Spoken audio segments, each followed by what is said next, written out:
नमस्कार, मैं हूं श्वेता झा और आप देख रहे हैं आज तक। धार्मिक कट्टरता की खौफनाक तस्वीर। जी हां, ये तस्वीरें मध्य प्रदेश के अलग अलग इलाकों से सामने आई है। उज्जैन से आई है, नीमच से आई है, रीवा से आई है। इन तस्वीरों में आह है, कराह है। ये तस्वीरें मानवता के माथे पर कलंक की कहानियां कहती हैं। सबसे पहले महाकाल की नगरी उज्जैन से आई तस्वीरें आपको हम दिखाते हैं। यहां एक आदमी को कुछ लोगों ने पकड़ लिया और उससे जबरदस्ती जय श्री राम कहने के लिए बोला जा रहा है। जय श्री राम बोल, जय श्री राम, जय श्री राम, जय श्री राम बोल, जय श्री राम बोलने में क्या है? बोलना पड़ेगा। हमारे गांव में किसको इजाजत दी तुमने? गांव में कुछ नहीं। जय श्री राम, जय श्री राम, जय श्री राम, जय श्री राम,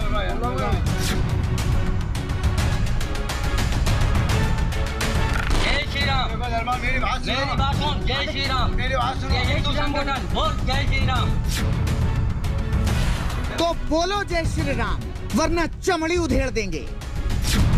राम राम बोलने में क्या है? जय श्री राम बोल, जय श्री राम, बोलो जय श्री राम, वरना शरीर पर धारियां बना देंगे।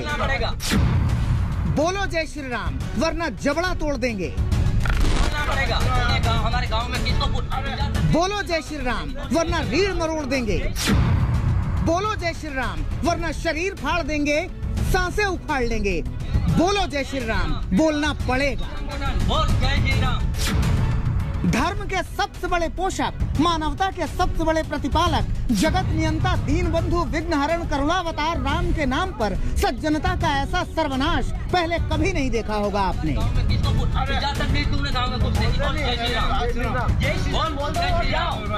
पहले कभी नहीं देखा होगा त्रिभुवन के पथुनायक के नाम पर विध्वंस का ऐसा विप्लवी घोष। बोल जय श्री राम, जय श्री राम बोलने में क्या है? महाकाल की नगरी उज्जैन में एक आदमी खड़ा है, घरों से फेंके गए कबाड़ की गठरी बनाता है, बेचता है और परिवार चलाता है। लेकिन मालूम नहीं था इसे तहसील माहितपुर में इसके साथ मानवीय मूल्यों की मौत का अट्टहास कराया जाएगा।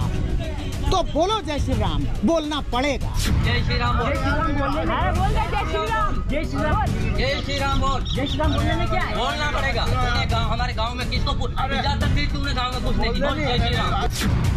तो गाते रहिए आप जनतंत्र के गीत, देते रहिए लोकतंत्र की दुहाइयां, लेते रहिए कानून की किताबों की बलैया। यहाँ तो आदमी से आदमी होने का गुरूर छीन लिया गया है।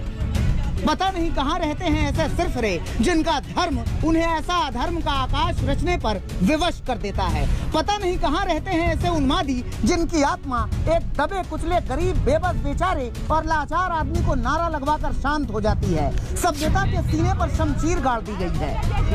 जय श्री राम, जय श्री राम बोल, जय श्री राम बोलने में क्या है? बोलना पड़ेगा। मार खाता हुआ आदमी, जान बचाता हुआ आदमी, मौत के खौफ से घबराता आदमी कहता है कि हम तुमसे प्रेम करते हैं, तुम भाई हो हमारे। लेकिन धर्म की अफीम चाट कर चौकन्ने हुए चालाकों का हृदय नफरत से इस कदर लबालब है कि वो कुछ नहीं सुनना चाहते सिवाय जय श्री राम के। तो बोलो जय श्री राम, बोलना पड़ेगा। जय श्री राम, जय श्री राम, जय श्री राम, मेरी बात सुन, जय श्री राम, जय हिंदू संगठन बोल जय श्री राम। ये वीडियो वायरल हुआ तो शहर के सबसे बड़े कोतवाल को होश आया। कोतवाल ने फरमान पठाया, कहा 2 लोगों पर मुकदमा दर्ज किया गया है, संवेदना बनाए रखिए, कार्रवाई होगी। मैं सिर्फ आम जनता से यही अपील करना चाहूँगा कि सांप्रदायिक सौहार्द बिगाड़ने के इस तरह की जो घटनाएं सामने आ रही हैं, इसमें सबको संयम बरतने की ज़रूरत है। कुछ जो विघ्न संतोषी तत्व हैं इस तरह की घटनाएं कारित करके पूरे समाज में इससे गलत संदेश दे रहे हैं। ये बिल्कुल गलत है। मुकदमेबाजी की बातें कानून के कारिंदे जाने, लेकिन जिन पर सूबा चलाने की जिम्मेदारी है उनकी जुबान इस अपराध पर भी नहीं कांपी। पर मुख्य मुद्दा यही आता है कि सबसे पहले कांग्रेस के सोशल मीडिया डिपार्टमेंट से ही ऐसे वीडियो वायरल क्यों होते हैं। देखिए, हमने तो कार्रवाई की और हम कटिबद्ध हैं। हम किसी भी तरह के कानून किसी को भी हाथ में लेने का अधिकार किसी को नहीं देंगे। परंतु ये कांग्रेस का इतिहास रहा है। कांग्रेस ने हर समय जात को जात से लड़ाया है, धर्म को धर्म से लड़ाया है। तो कोई क्यों ना कह दे कि सियासी आदमी की शक्ल तो प्यारी निकलती है, लेकिन जब गुफ्तगू करता है चिंगारी निकलती है। चिंगारी ही तो है। इंदौर के मसले पर एक्शन का रिएक्शन वाला विज्ञान बताने वाले सारंग का संसार कांग्रेस पर आकर अटक गया है। वो सवाल करते हैं कि ऐसे वीडियो कांग्रेस के पास ही क्यों जाते हैं, और कांग्रेस जवाब भी देती है। हम सोशल मीडिया हमको माध्यम मिला है, उस सोशल मीडिया पे अगर वहाँ के लोकल लोग हम घटनाएं हो क्यों रही, और अगर घटनाएं हो रही हैं तो आप अगर कांग्रेस बनवाती है तो ऐसे लोगों ने जिन्होंने ये घटना करी है आप उन पे कार्रवाई करोगे तो निश्चित दूध का दूध पानी का पानी हो जाएगा कि हमने कराया है या ये घटनाएं हुई हैं, ये घटनाएं घटित हुई हैं। आरोप लगाना आसान है, कार्रवाई करना कठिन है। सियासत अपनी जगह है, लेकिन सच्चाई ये है कि राम के नाम पर दंभ का पाखंड रचने वाले इन तथाकथित राम भक्तों को ना तो राम के बारे में कोई जानकारी है, ना राम के विचारों की। अगर होती तो अपने आराध्य के नाम पर ऐसा अपराध ये करते ही नहीं। अपने आप को ही हमारा ही धर्म सही है, हमारा ही कानून सही है, पूरी दुनिया को शरीयत के हिसाब से ही चलना होगा। इस प्रकार की सोच वाले जो लोग हैं वो सबके लिए भयजनक है। आरएसएस से इनका ताल्लुक है। 1950 में तो आपने तो कॉन्स्टिट्यूशन को माना ही नहीं था, तो इनका बयान सरासर बकवास है और हमेशा की तरह ये सिर्फ सियासत कर रहे हैं और मुसलमानों के ताल्लुक से डर पैदा करने की कोशिश की जा रही है। अब निगाहें अटकी हुई हैं कानून के बुर्ज पर कि ऐसे विक्षिप्त लोगों पर कार्रवाई कब होती है और कितनी होती है, क्योंकि संदेश देना तो आवश्यक है कि जय श्री राम का उद्घोष प्रेम से बोला जाता है, नफरत से बुलवाया नहीं जाता। उज्जैन से संदीप कुलश्रेष्ठ के साथ रवीश पाल सिंह, भोपाल, आज तक। जय श्री राम, जय श्री राम, जय श्री राम। अब सवाल यह है कि ऐसे लोगों को कानून का खौफ क्यों नहीं है? आखिर किसकी शय पर उन्हें सरेराम ऐसे करने की हिम्मत मिल जाती है? जैसी तस्वीरें उज्जैन से आई है, इससे कई गुना ज्यादा भयानक तस्वीरें मध्य प्रदेश के नीमच से आई है। नीमच में कुछ दबंगों ने अपनी गाड़ी में एक आदमी को बांधकर तब तक घसीटा जब तक उसने दम नहीं तोड़ दिया।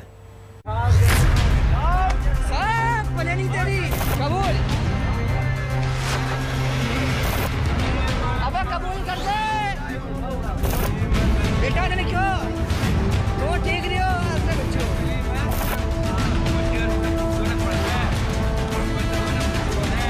गाड़ी स्टार्ट, गाड़ी स्टार्ट,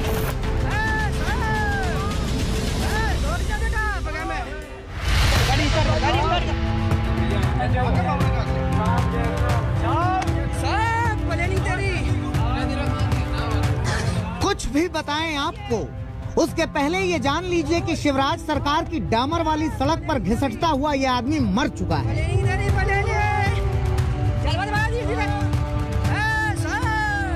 ये अकेले एक आदमी का मरना नहीं है, ये मरना है एक पूरे परिवार का, ये मरना है एक समाज का, ये मरना है पूरे सूबे का।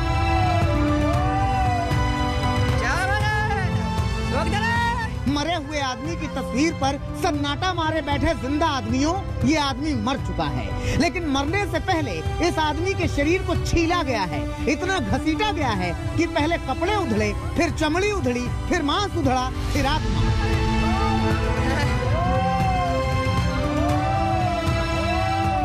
मरा हुआ ये आदमी शिवराज सरकार के इकबाल का प्रेत बन गया है। इस मरे हुए आदमी को आप अपने हिसाब से जो मानना चाहिए मान लीजिए। लोकतंत्र के पांव में रस्सी बांधकर गाड़ी से घसीटे ले जा रहे हैं लोकतंत्र को जूतियों की नोक पर रखने वाले लोग। अब कबूल कर दे। तो अपराध की किताबों में जो अपराध लिखे गए हैं, ये अपराध उनमें सबसे भयानक है।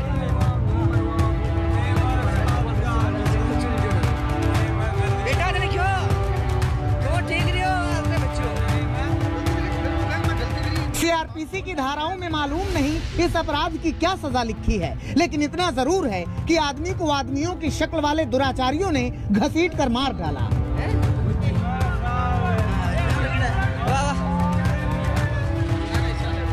समानता का नारा, सबके साथ का नारा और सबके विश्वास का नारा घिसटता जा रहा है आदमी की शक्ल में मरने तक। देखने की नजर हो तो देख लीजिए।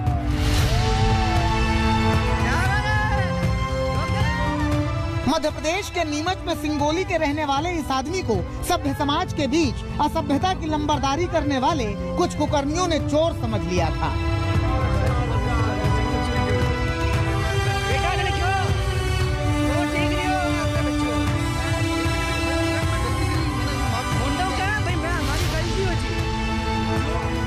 इसके बाद तो सब जज हो गए। किसी ने आंख निकाल लो कहा, किसी ने कहा फेफड़ा, फिर किसी ने पाँव में रस्सी बांधी, किसी ने रस्सी का सिरा पिकअप वैन में बांधा और सबसे बड़े हैवान ने गाड़ी चला दी।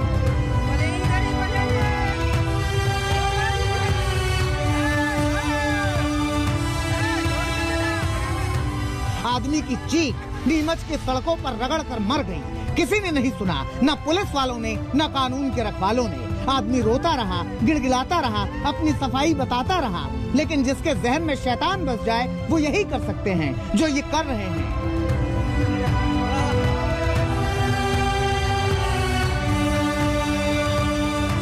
ये उसे पीटते रहे, उसका चेहरा बिगाड़ते रहे। इतने जुल्म के बाद इस बदनसीब को अस्पताल पहुंचाया गया, लेकिन जुल्म के ठेकेदारों ने पहले ही इसकी मौत मुकर्रर कर दी थी, तो डॉक्टर भी नहीं बचा पाए।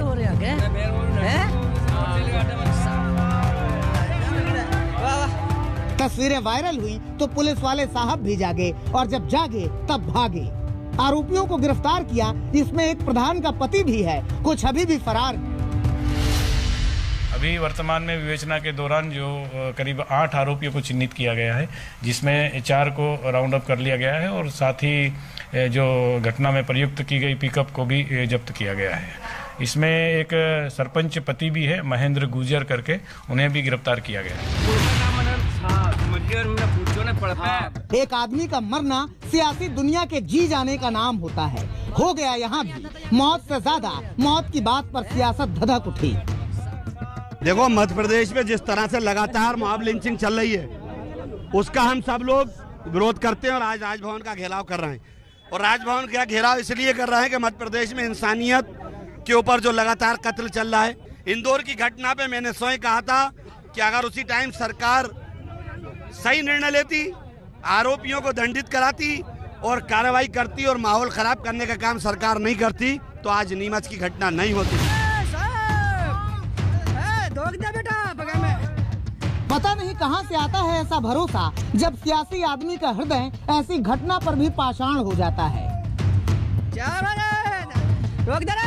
देखिए, हमने तो कार्रवाई की और हम कटिबद्ध हैं। हम किसी भी तरह के कानून किसी को भी हाथ में लेने का अधिकार किसी को नहीं देंगे।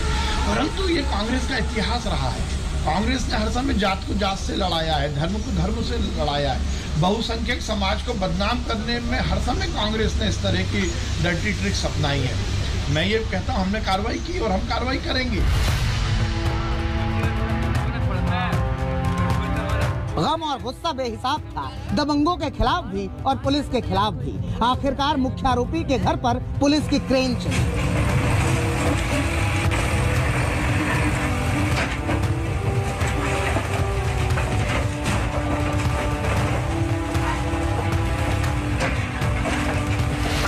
मगर सवाल ये है कि ये कैसी सोच है जिसमें आदमी को मार मार कर मार डाला जाता है। ये कैसा शासन है जिसमें शैतानों को पुलिस का कोई खौफ नहीं होता। ये कैसा संसार है जिसमें आदमी की चमड़ी का मोल दमड़ी से लगाया जाता है। ये तस्वीरें सवाल करती हैं कि क्या आजादी सिर्फ 3 थके हुए रंगों का नाम है जिन्हें एक पहिया ढोता है, ये इसका कोई खास मतलब भी होता है। नीमच से आकाश चौहान के साथ रवीश पाल सिंह, भोपाल, आज तक। हम रुकेंगे यहाँ पर एक छोटे से ब्रेक के लिए। बने रहे हमारे साथ, देखते रहिए आज तक। और अब आपको मध्य प्रदेश के रीवा की तस्वीरें दिखाते हैं। यहाँ भी कमोवेश ऐसी ही तस्वीरें सामने आई है। यहाँ एक शख्स पर चोरी का इल्जाम लगा और फिर नाम पूछने के बाद उसे सरेराह इतना पीटा गया कि देखकर ही दहशत होती है।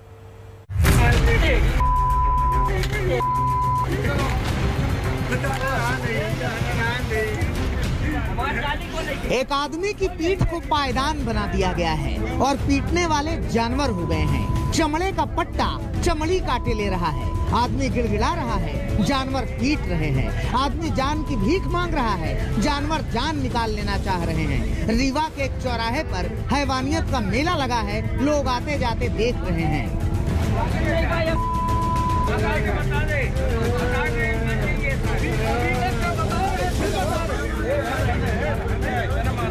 तो पूरे मध्य प्रदेश के मामा देखिए, पीटने वाले भी आपके भांजे हैं और पीटने वाला भी आपका ही भांजा है, मानिए या ना मानिए, लेकिन देखिए जरूर, क्योंकि आपके सूबे में आदमी को घेर कर हैवानों की तरह पीटा जाता है। लोग सामने वाले का नाम लेकर दम निकालने पर आमादा हो जाते हैं। लोग देखते तो हैं, लेकिन इस हैवानियत के खिलाफ आवाज नहीं उठाते। वो नहीं सुनते किसी का गिड़गिड़ाना, तड़पना और मार खाकर ढह जाना। आपके सूबे में